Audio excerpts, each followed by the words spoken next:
What up, YouTube? Team Movies here. Here is my throwback segment where I talk about the films that turns 10 and 20 this week. Alright, the films turning 10, holy cow, I can't believe these are 10 years old. First up, we got the Disney classic, Tangled. Of course, it is Disney's take on the classic Rapunzel story with the voices of Maddie Moore, Zachary Levi. You even had Rob Perlman was in this. I really quite like Tangled. It's not really my favorite Disney movie or anything. But it's still really decent, great music. Of course, they do got a TV spin-off, which I don't really watch. But Tangled, premiered back in 2010, and it's a film that still gets talked about a lot. It's such a really good one. I mean, it's no Frozen or anything like that, but I really still got kicked out of it. And if you guys haven't really seen Tangled yet, give it a shot. I think you'll enjoy it. Alright, also turning 10, we got The King's Speech, directed by Tom Hooper, who also gave us Les Miserables, The Danish Girl, and he recently gave us The Stinkfest of Cats. Oh boy. The King's Speech, starring Colin Firth as England's Prince Albert, who, of course, ascends the throne as King George V. King's Speech is pretty good. I still never really think it should have won Best Picture, I mean, I still think The Social Network should have won that year, but yeah, that's topic for another time. King's Speech was still okay. I mean, Colin Firth, of course, won his first ever Oscar for this film. You had the likes of Jeffrey Rush, you had Helena Bonham Carter, who, of course, both got Oscar nominated for this. It was pretty decent, great performances, great, costume design. Tom Hooper, how did he go from an Oscar-winning film like this to give us the worst film of all time, Cats, is beyond me, but whatever.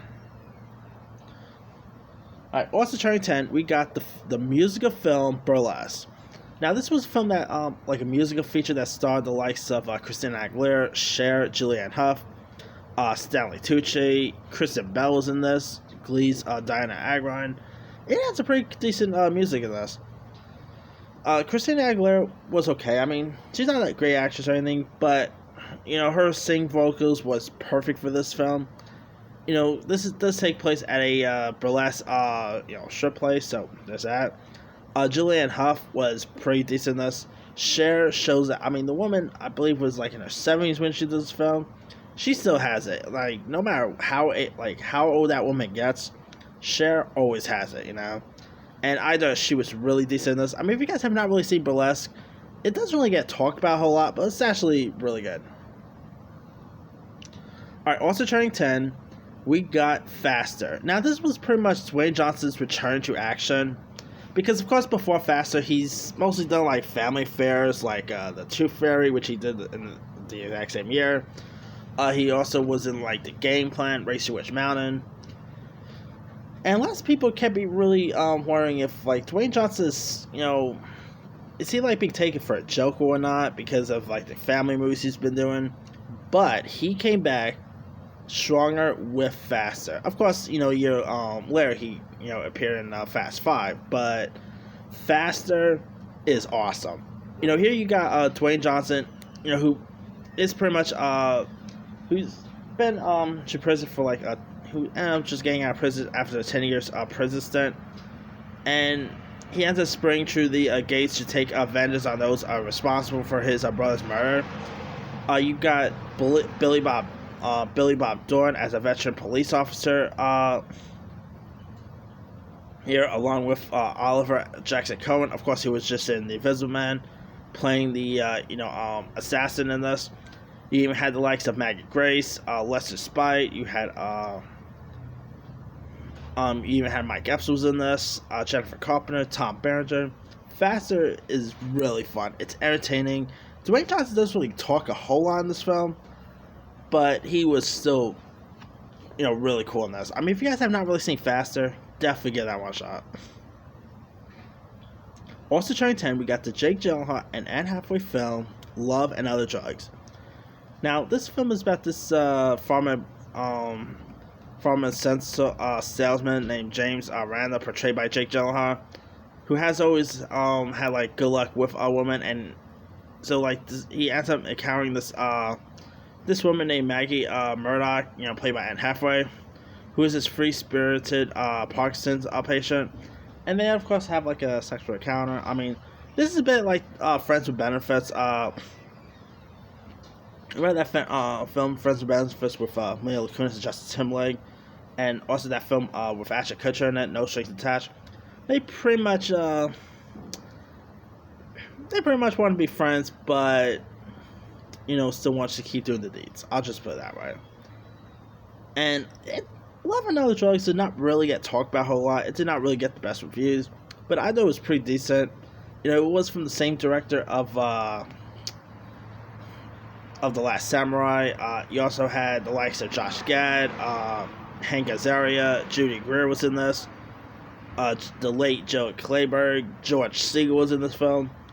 Yeah, Love and No Drugs was pretty cute, charming. It was a pretty cool, it was also a Brokeback Mountain reunion between Anne Hathaway and Jake Gyllenhaal, so that was pretty cool to watch. I mean, if you guys have not really seen Love and No Drugs, give that one a go. I think you'll enjoy it. Alright, also turning 10, we got the not-so-good Nutcracker 3D film, which of course starred the likes of Elle Fanning, Nathan Lane, John Turturro, Richard E. Grant. Nutcracker 3D was awful. I mean, the recent Nutcracker movie, that Realms one, that Disney just did, that was horrible, but it was not as bad as the 3D one. Nutcracker 3D has some really pretty bad acting, which is a shame because I like Elle Fanning, but even she wasn't enough to say this dork fest. Yeah, the effects wasn't good. I mean, Nutcracker, I remember watching this thing in theaters, and I was like, what the heck am I watching? This is horrible. But, yeah, Alright, now, turning 20, we got M. Night Shyamalan's Unbreakable. Now, of course, you got Bruce Willis in this, Samuel Jackson. It's pretty much M. Night Shyamalan's superhero film, which ended up being a twist that the film, that film Split ended up being a surprise sequel to Unbreakable. I don't know when I watched Split, I was like, spoiler by the way, I was like, really, this is the sequel to Unbreakable? I was like, talk about leave it to M. Night Shyamalan to give us a twist ending. But of course, you also had Robin Wright. Unbreakable is really fun. Of course, it got released in 2000 when the comic genre had a bit of a hit with X-Men, but they were trying to think of a new comic, a new superhero that did involve comic books and all. And here you got Unbreakable. I mean, Samuel Jackson was pretty decent. Bruce Willis was cool. Had a couple of twists and turns. And of course, we did got a third installment, which of course was the recent film Glass, which I really enjoyed. So yeah, if you guys have not really seen Unbreakable by now, it's a 2000s M. Night Shyamalan classic right there. Alright, also turning 20, we got 102 Dalmatians. Of course, a follow-up to the 1990s 101 Dalmatians. Of course, starring Glenn Close as Cruella de Vil. I like the first 101 Dalmatians, but the sequel was not so good. I was not really a fan of it. It just wasn't as good as the first film, and yeah, I mean, this time around you also had the likes of Ian Griffith was in this, Eric Idle, and Glenn Close. She plays Cruella de Vil pretty well, but even she couldn't really save the sequel.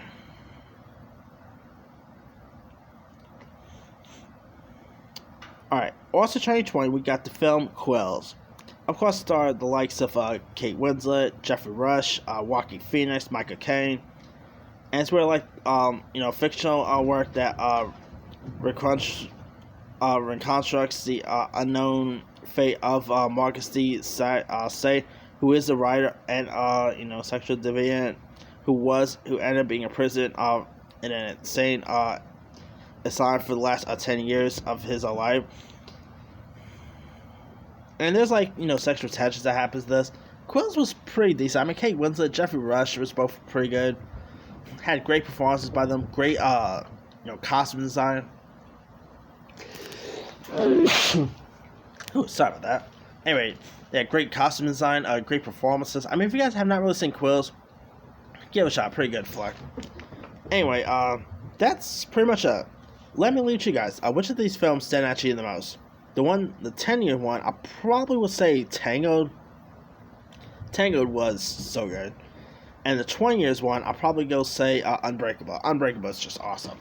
Anyway, drop comments below. Don't forget to like, subscribe, hit that bell for more notifications. This is Team Movie signing off.